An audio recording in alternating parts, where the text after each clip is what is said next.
wreck. Time to get your tech wreck. Tech wreck. Chicky. Tech wreck. Time to get your tech wreck. Okay, Shannon, it is tech wreck time. What do you have for us?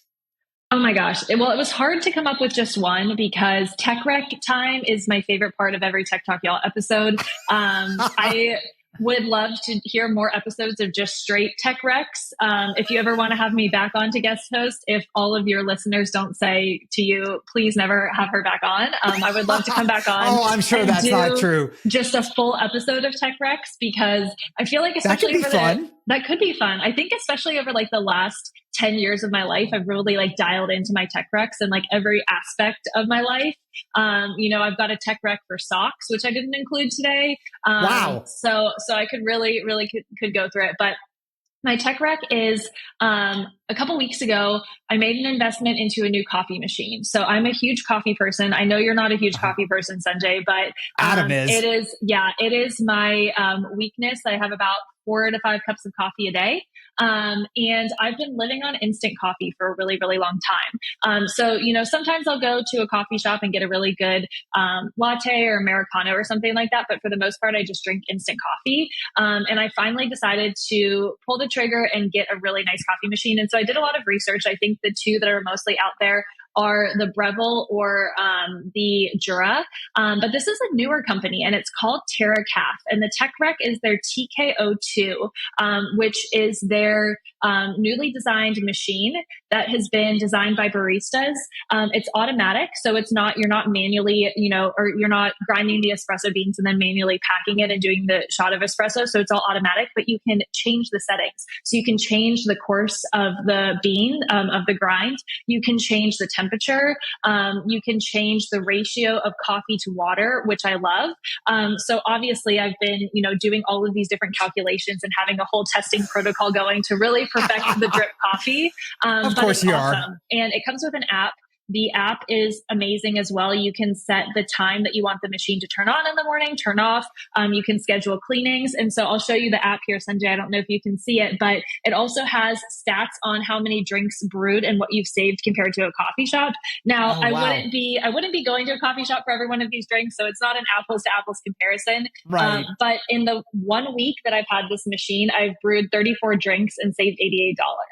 So that's pretty cool. 1 week, 34 drinks. Holy moly. So don't do that math because that will expose my coffee addiction a little bit there. But I'm really liking it so far. And that's Sanjay, cool. Yeah. What do you have as your rec today? So I've got something I found because of one of the stories that I read for Tech Talk Y'all, and I decided to make it my tech rec. Now, I haven't really played with it that much, but the story is NVIDIA is launching an AI platform to make learning sign language easier. So the website is, I believe, signs-ai.com. So what it looks like this thing does is it will use the camera. And first of all, I didn't know until I read this story that sign language is the third most prevalent language in the US after English and Spanish. Yeah. So this site, which is free, you can kind of walk through. If you have a camera, you can do one of two things. You can record your signs and contribute them to this data set, or you can also learn American Sign Language through the site. So it'll watch you and then tell you, how you're doing and learn sign language. And funny thing is, so our daughter has actually learned sign language. She's I don't think she's, like totally fluent, but she's really good. And she can, watch and kind of interpret what people are saying when they're doing sign language. But I've always thought it would be a great kind of skill to have as a family, because sometimes you'll be at like a noisy place or, far away from somebody else at like a stadium. And instead of trying to call up on the phone or whatever, like if you could just sign to them, like what you're asking, like, hey, do you want a Coke or should I give you anything else to drink? Like to be able to do that far away visually, like that would be ideal in a place like that. And that is really cool. I've never thought about that use case. Yeah, that's really cool. I've never thought about that use case for sign language, but it's really interesting. I would totally use this tech recommendation.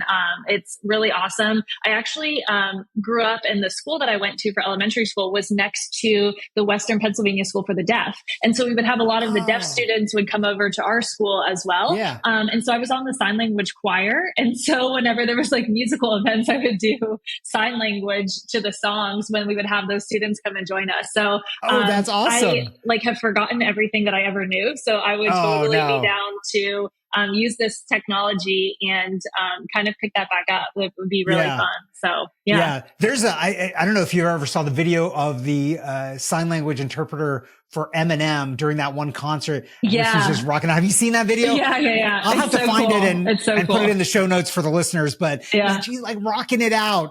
So I now that you said that you used to do that, I am imagining you rocking it out like that. I don't know if you actually did, it was nowhere that cool. But yes, I know what video you're talking about, and that's very cool.